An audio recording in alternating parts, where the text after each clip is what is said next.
Hello everyone, स्वागत है आपका इस चैनल पर। रोज़ वीडियो बनानी थोड़ा मुझे अब ज़ोर पड़ने लगा है। पता है क्यों? क्योंकि मैं ना अभी अटैच हो गई थी कि रिटर्न से, कि क्या रिटर्न्स आ रहा है।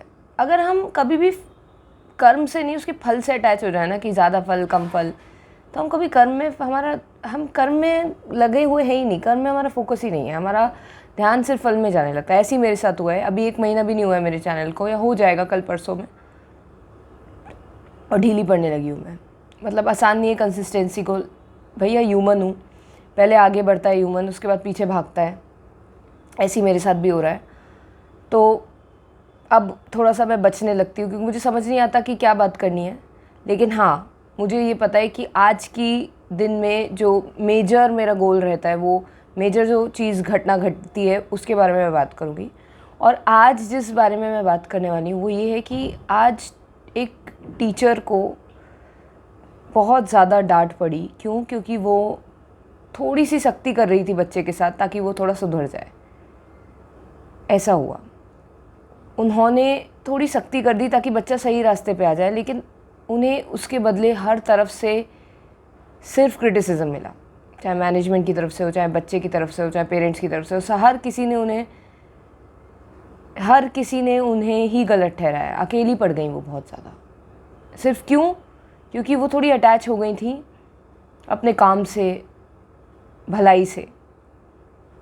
उन्होंने वो वो काम पैशनेटली कर लिया, थोड़ा बच्चों को सही रास्ते पे लाने का। तो इससे आज मैंने ये सीखा कि हमें अटैच ही नहीं होना चाहिए, ना अपने काम से, ना किसी चीज़ से। हमें फ़र्क ही नहीं पड़ना चाहिए किसी भी चीज़ से। तभी हम पे वो भी चीज़ इतनी स्ट्रांगली अटैक नहीं करेगी। अगर हम इतने पैशनेट नहीं होंगे तो सामने से भी अटैक इतना पैशनेटली नहीं आएगा। अगर हम थोड़ा लाइटली काम करेंगे तो चीज़ें भी हमारे साथ लाइटली चलेंगी। ये मैंने थोड़ा सा आज रियलाइज़ करा कि मतलब जैसा चल रहा है चलने दो, उतना ज़्यादा अटैच किसी चीज़ से नहीं होना। हमेशा एक दूरी बनाए रखो चीज़ों से। मैं भी बहुत पैशनेट इंसान हूँ। मतलब अगर किसी चीज़ में खो गई तो खो गई, लेकिन अब मुझे ऐसा लग रहा है कि मुझे जागना आना चाहिए थोड़ा, कि मैं जागूँ और थोड़ा डिस्टेंस बनाऊँ, मैं होके जीऊँ, ना कि वो चीज़ ही हो जाए बस, वो कंट्रोल ले ले सारा। और जो मैंने रियलाइज़ किया है वो ये है कि आज मैं मंदिर गई थी। मुझे मंदिर में जाकर हनुमान जी को बस थोड़ी देर देखा था, और ऐसा लगा कि इतने हाई वाइब्रेशनल है वो, और मैं लोअर वाइब्रेशन पे थी, तो उन्होंने मुझे एकदम खींच लिया अपनी तरफ। मतलब अंदरूनी इतनी हाई, ज़्यादा एनर्जी फील हुई मुझे। मैं कम एनर्जी पे थी। मुझे बहुत अच्छा फील हुआ वहाँ जाके। ऐसा लगा किसी ऊंची चीज़ से मिल ली, ऊंची एक जो ऊंचा बीइंग है उनसे मिल ली। तो उससे मुझे ये रियलाइज़ हुआ कि क्योंकि हमें ज़िंदगी जीनी पड़ती है तो हम निचली चीज़ों में जीते हैं, लेकिन जो भगवान है वो ऊंचे ही लेवल पे बैठे हुए हैं, क्योंकि उन्हें ज़िंदगी नहीं जीनी पड़ती, तो वो उसी लेवल पे बरकरार है। उनसे 2 मिनट की क्या 1 मिनट भी उनके साथ अगर बिता लिया तो आपका लेवल भी एकदम ऊपर उतार सकते हैं। वो इतनी ताकत है उनमें, because they are stable. We are the one who have to move things. We are in the moving cycle and we have to move. पर उन्हें नहीं करना पड़ता। वो हमें भी स्थिरता में, जो खुद बैठ चुका है, जो खुद ठहराव वाली सिचुएशन में है, वो हमें भी ठहरा देगा, वो हमें भी स्टेबल बना देगा। तो थोड़ा समय बस हायर बीइंग्स के साथ गुजार लो और आप भी हायर बीइंग हो जाओगे। आप अपना लेवल छोड़ के उनके लेवल पे चले जाओगे। आपका लेवल कब छूट जाएगा आपको पता नहीं चलेगा। और जितना आप लोअर लोगों के साथ समय बिताओगे, कब आपका लेवल नीचे गिरने लगेगा आपको पता भी नहीं चलेगा। तो अपनी कंपनी का, संगति का बहुत असर पड़ता है। मुझ पे तो बहुत पड़ता है। जब मैं लोगों के साथ समय बिताती हूँ तो थोड़ा डाउन फील करती हूँ, उनकी तरह होने लगती हूँ। और जब मैं हायर बीइंग्स के साथ रहती हूँ, या फिर सोर्स के साथ रहती हूँ, या फिर इवन डिटैच ही रहती हूँ, तब डिटैच रहने में लेवल उतना ही रहता है, स्टेबल हो जाता है, लेकिन हाई नहीं जाता। लेकिन जब हम कनेक्ट होते हैं किसी हायर बीइंग से तो वो लेवल बहुत हाई चला जाता है। आज यही मैंने देखा कि हायर बीइंग्स की कंपनी में ज़्यादा से ज़्यादा रहिए, अपनी ज़िंदगी में हायर चीज़ें जोड़िए और वॉचफुलनेस की प्रैक्टिस कीजिए। या तो प्रे कीजिए या मेडिटेशन कीजिए। मेडिटेशन यानी observation, remaining with the things, everything remaining with that. या फिर या फिर प्रेइंग। हायर जो रिमेनिंग वाले इंसान हैं उनकी संगति पकड़िए या तो, या फिर खुद वो इंसान बनने की कोशिश कीजिए। और आज के दिन में क्या क्या था, आज के दिन के हाइलाइट्स क्या क्या थे, वो ये है कि हम जो फील्ड, मैंने टीचिंग फील्ड में बच्चों की भलाई अब नहीं कर सकती टीचर्स, क्योंकि उन्हें ताकत नहीं दी गई है।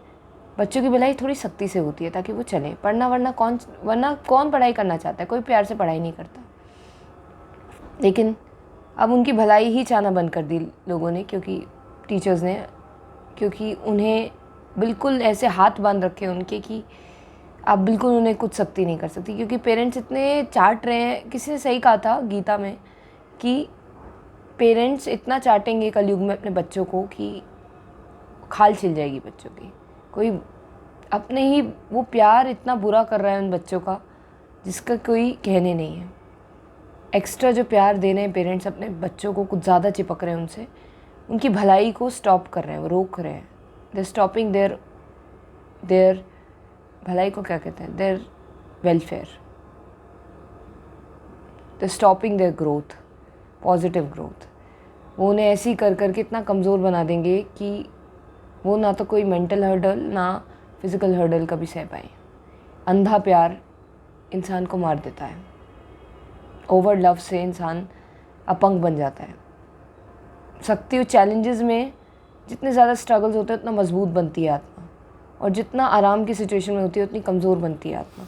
मुझे हमेशा भगवान जी ने बहुत स्ट्रगल्स दिए, और आज मैं सोचती हूँ कि मैं बड़ी ग्रेटफुल हूँ कि मुझे स्ट्रगल्स मिले। मैं आज जो हूँ वो सिर्फ उन स्ट्रगल्स की वजह से, और सिर्फ उन भगवान की वजह से जिन्होंने स्ट्रगल्स दिए। अगर नहीं होते तो आज मैं बहुत कमज़ोर होती, क्योंकि दो ही ऑप्शन है, या तो कमज़ोर होगा, आत्मा कमज़ोर होगी, या फिर आत्मा बहुत ज़्यादा ताकतवर होगी। ताकतवर होगी स्ट्रगल्स के बीच में, जहाँ उसके पास कोई सपोर्ट नहीं होगा। कमज़ोर होगी जहाँ उस पर सपोर्ट ही सपोर्ट होंगे, और बड़े आरामदायक सिचुएशन में होगा। वो खुद किसी काबिल नहीं रहेगा, अपंग बन जाएगा।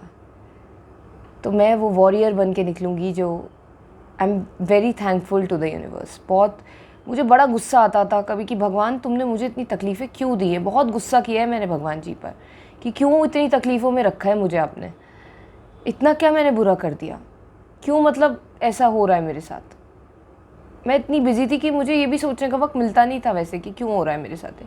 इतनी ज़्यादा लगातार कुछ ना कुछ चलता रहता था। बहुत साल मैंने बिताए, लेकिन आज शायद मैं जो भी हूँ उन तकलीफ़ों की वजह से, आज जो मेरी आंखें खुल पाई वो सिर्फ उन्हीं की वजह से।